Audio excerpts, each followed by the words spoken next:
امید ہے خیریت سے ہوں گے۔ آج نئے ولاگ کے ساتھ حاضر ہوں۔ آج بات کریں گے سینٹ انتخابات۔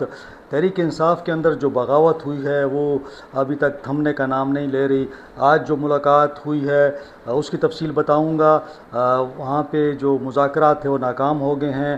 وزیر اعلیٰ صاحب نے بہت کوشش کی کہ کس طریقے سے ناراض اراکین کو منایا جائے، اس حوالے سے ڈیٹیل میں آپ سے بات کروں گا۔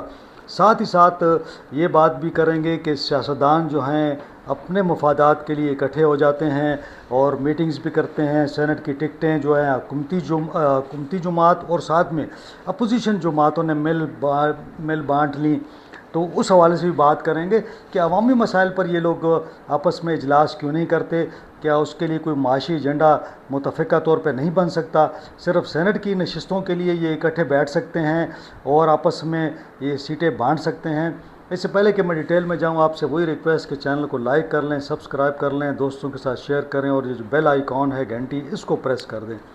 تو جناب آج صورتحال ایسی ہے کہ آج ملاقات ہوئی ہے وزیر اعلیٰ علی امین گنڈاپور کے ساتھ۔ جو ناراض اراکین ہیں، جو سینٹ کے امیدوار تھے، عرفان سلیم ہو گئے، خرم ذیشان ہو گئے، اسی طرح ارشاد حسین جو ڈی آئی جی تھے فارمر، ان کی ملاقات ہوئی ہے۔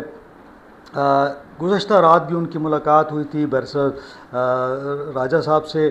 انہوں نے کہا تھا کہ آپ لوگ سی ایم صاحب سے ملیں اور اس مسئلے کو فہم و تفہیم سے حل کریں، لیکن جب ملاقات ہوئی اس کے اندر کافی گلے شکوے ہوئے اور کافی ایسی باتیں ہوئیں جو کہ ظاہر ہے میڈیا پہ نہیں آئی ہیں، لیکن معاملہ یہ تھا کہ وزیر اعلیٰ صاحب نے ان لوگوں کو یقین دہانی کرائی کہ آپ کو بہت جلد کسی جگہ بھی ایڈجسٹ کر دیا جائے گا۔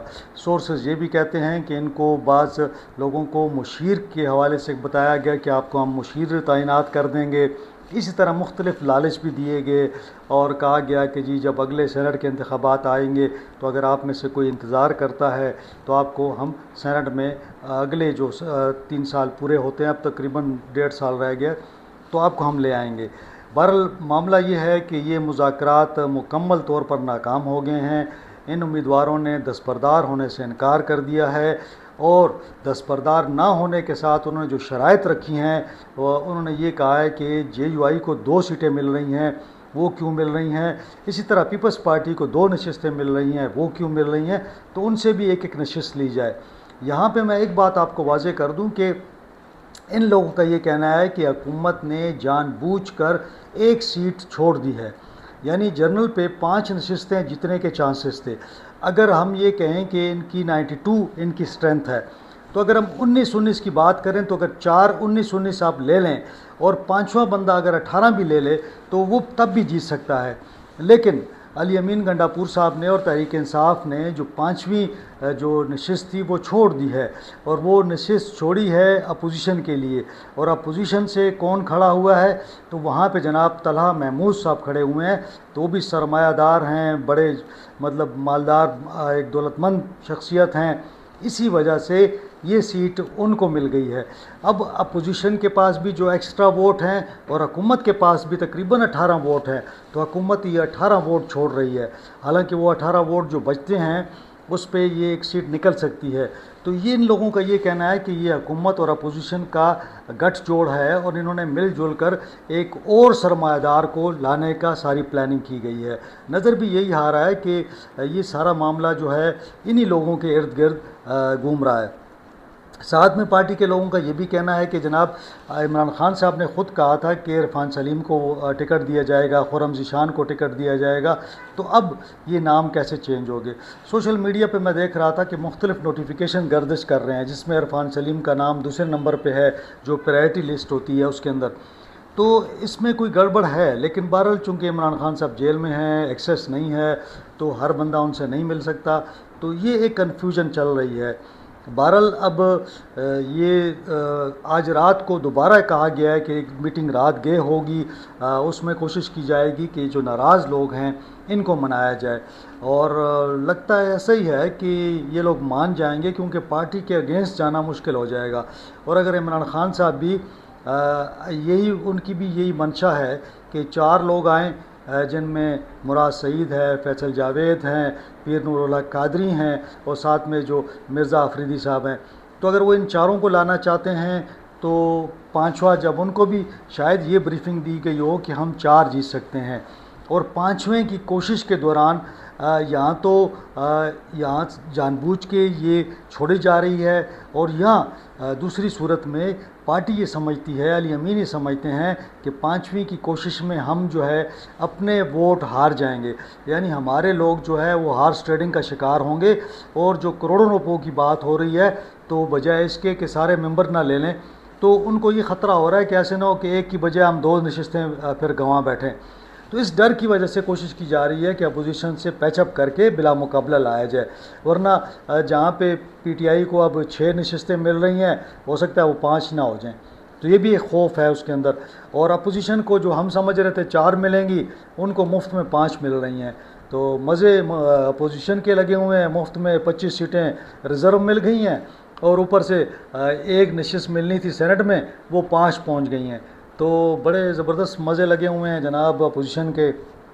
اب جناب بات کرتے ہیں دوسرے ٹاپک کی جانب کہ عوام کے مسائل کیا ہیں۔ عوام صوبے کے اندر ہم دیکھتے ہیں امن و امان کا مسئلہ گمبھیر ہو چکا ہے۔ آپ نے دیکھا جنوبی وزیرستان میں جو ہے 12-16 جو ہمارے جوان تھے شہید ہوئے، باجوڑ میں ہم نے دیکھا کہ این پی کے جو سابق امیدوار تھے مولانا خانزیب وہ شہید ہوئے، پھر وہاں پہ باجوڑ میں ہم نے دیکھا کہ اے سی اور اس کے ساتھ 2 دیگر افسر شہید ہو گئے۔ تو کیوں یہ سیاسی جماعتیں اور حکومت ایک ٹیبل پہ نہیں بیٹھتی؟ کوشچن یہی ہے نا کہ بھئی معاشی جو اتنے مسائل ہیں، بے روزگاری ہے، مہنگائی ہے، اور نوجوان آج جو ہے وہ اس کو کوئی مستقبل کچھ نہیں ہے پاکستان کے اندر، اس کو پتہ ہے کہ جناب مہنگائی بھی اتنی زیادہ ہے، بے روزگاری ہے، تعلیم کے مسائل ہیں، ہیلتھ کے مسائل ہیں، لیکن افسوس کی بات یہ ہے کہ یہ سیاسی جماعتیں جو ہیں ایک جگہ پہ نہیں بیٹھتی کہ وہ ایک ٹیبل پہ بیٹھ کے ان مسائل کا حل نکالیں۔ لیکن آپ کو پتہ ہے کہ سینٹ کی نشستیں ایک دوسرے کو دینے کے لیے، یعنی جہاں پہ ان کے فائدے ہوتے ہیں وہاں آپ کو پتہ ہے پی ٹی آئی بھی بیٹھ گئی، اس کے ساتھ نون بھی بیٹھ گئی، اس کے ساتھ پیپلز پارٹی بھی بیٹھ گئی، اے این پی بھی بیٹھ گئی، تمام سیاسی جماعتیں، مولانا فضل الرحمان صاحب کی جماعت بھی بیٹھ گئی، سارے انہیں بیٹھ کے آپس میں جناب زبردست طریقے سے فیصلہ کیا کہ جی یہ نشستیں ہمیں 5 آپ لے لیں، 6 جو ہیں حکومت لے لے گی۔ تو آپ دیکھیں اپنے فائدے کے لیے، اپنے سینٹ کا جب بات آتی ہے کہ سینٹ کی سیٹیں لینی ہیں، کیونکہ وہاں پہ بڑے بڑے سرمایہ دار آتے ہیں، غریب آدمی کو تو ٹکٹ نہیں ملتا نا، ان لوگوں نے بڑی بڑی انویسٹمنٹ کی ہوئی ہیں، تو کس طرح ان کے لیے سارے اکٹھے بیٹھ جاتے ہیں۔ آپ کو پتہ ہے کہ سی ایم ہاؤس میں رات گئے تک اجلاس ہوا، سارے جو متوقع سینیٹرز تھے وہ بھی بیٹھے ہوئے تھے، اور جناب دائیں بائیں لوگ سارے بیٹھے ہوئے تھے، اور فیصلے ہو رہے تھے، جناب قوم کی تقدیر کے فیصلے ہو رہے تھے۔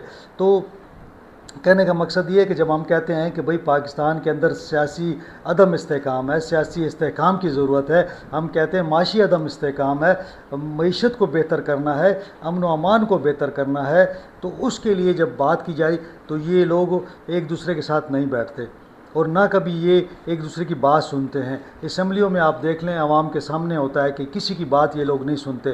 ہم کہتے ہیں کہ چارٹر آف اکانومی کر لیا جائے تاکہ اس ملک میں کچھ تو بہتری آئے۔ جو حکومت آتی ہے وہ پچھلی حکومت کی جو بھی پروجیکٹس ہوتے ہیں، جو پالیسیاں ہوتی ہیں وہ ختم کر دیتے ہیں۔ اس ملک میں انویسٹر نہیں آ رہا، اس ملک کے اتنے مسائل ہیں، لیکن یہ سیاستدان جو ہے نا کبھی بھی ان موضوعات پر اکٹھے آپ کو نظر نہیں آئیں گے۔ لیکن آج آپ ان کو کوئی اور اس طرح فائدے کی بات بتا دیں جہاں پہ، اور یہ سارے اس آپ کو یوں لگ رہا ہے کہ یہ سارے بغیر کسی وجہ کے آگے بیٹھ گئے ہیں۔ انہوں نے ہر بندے نے ایک ٹھیک ٹھاک جو انویسٹر جو ہے نا ان کی پارٹی میں موجود ہے، جو سینٹ کا الیکشن لڑ رہا ہے، وہ ان سب کو خوش کر کے چل رہا ہے، ہر پارٹی میں آپ دیکھ لیں۔ ورنہ آپ دیکھ لیں کہ حکومت نے اپنی ایک 18 نشستیں، اس کے 18 ان کے پاس ووٹ ہیں، انہوں نے چھوڑ دیا۔ اپوزیشن کے پاس ووٹ کم ہے، وہ 5واں بھی بندہ لے کے آ رہے ہیں۔ تو یہ ساری گیم جو ہے یہ انہوں نے آپس میں ان کے معاملات، ان کے حالات، ان کے جو مفادات ہیں وہ مشترکہ ہیں۔ اس کے لیے یہ جو ہے مل بھی بیٹھتے ہیں، یہ لوگ بیسا بھی کریں گے، یہ سائی رات بھی بیٹھیں گے۔ اب یہ سینٹ کے الیکشن میں کئی دنوں سے یہ لوگ بیٹھ رہے ہیں، صرف اس لیے بیٹھ رہے ہیں کہ جو لوگ ان کو سپورٹ کر رہے ہیں فائنینشلی ان کو کسی طریقے سے جتوا کے سینٹ میں بھیجوا دیا جائے. تو یہ لوگ سینٹ میں جا کے آپ کے بچوں کا اور آپ کے فیوچر کے حوالے سے اس ملک کے فیوچر کے حوالے سے فیصلے کریں گے. اور جب یہ جائیں گے اگر ایک آدمی 2 ارب روپیہ دے کے 1 ارب روپیہ دے کے 3 ارب روپیہ دے کے سینٹ میں جاتا ہے تو آپ کا کیا خیال ہے کہ وہ آپ کے مفادات کا تحفظ کرے گا؟ وہ جا کے کوشش کرے گا کوئی ایسا رو نکالے گا, کوئی چیز درآمد کرنی ہوگی, کوئی چیز برآمد کرنی ہوگی, ایک ایس آر او بنائے گا, اپنا مال نکلوائے گا یا مال منگوائے گا اور پھر وہ ایس آر او بدل جائے گا. تو یہ ان کے کام ہوتے ہیں. بڑی بڑی ٹرانسفریں یہ لگ کرواتے ہیں, وہاں پہ بیٹھ کے قائمہ کمیٹیوں میں چیئرمین شپ یہ لے لیتے ہیں اور ایک پروٹوکول انجوائے کرتے ہیں. تو یہ سارا گیم جو ہے اپنے مفادات کی ہے. تو نہ کوئی غریب کا سوچتا ہے اور نہ ہی ہم نے دیکھا ہے کہ حکومت ہو یا اپوزیشن ہو, تمام سیاستدان جو ہیں وہ صرف اپنے مفادات کے لیے کام کرتے ہیں. تو آج کے لیے اتنا ہی. انشاءاللہ اگلے ولاگ میں جو یہ صورتحال کلیئر ہوتی ہے اور جو اتفاق ابھی تک حکومت اور اپوزیشن کا بنا ہوا ہے, جس کے اندر اب یہ لوگ جو پارٹی تحریک انصاف کے اپنے لوگ جو تنازع انہوں نے کھڑا کیا ہوا ہے, دیکھتے ہیں اگر یہ حل ہو جاتا ہے تو پھر بلا مقابلہ یہ لوگ آئیں گے. اور بلا مقابلہ میں جو میں نے پہلے بھی عرض کیا تھا کہ پھر وہی 11 کے 11 لوگ بلا مقابلہ آ جائیں گے, جن میں 6 حکومت کے آ جائیں گے اور 5 اپوزیشن کے. تو جو بھی صورتحال بنے گی میں انشاءاللہ آپ کے ساتھ رکھوں گا. آج کے لیے مجھے اجازت دیجیے. اللہ حافظ.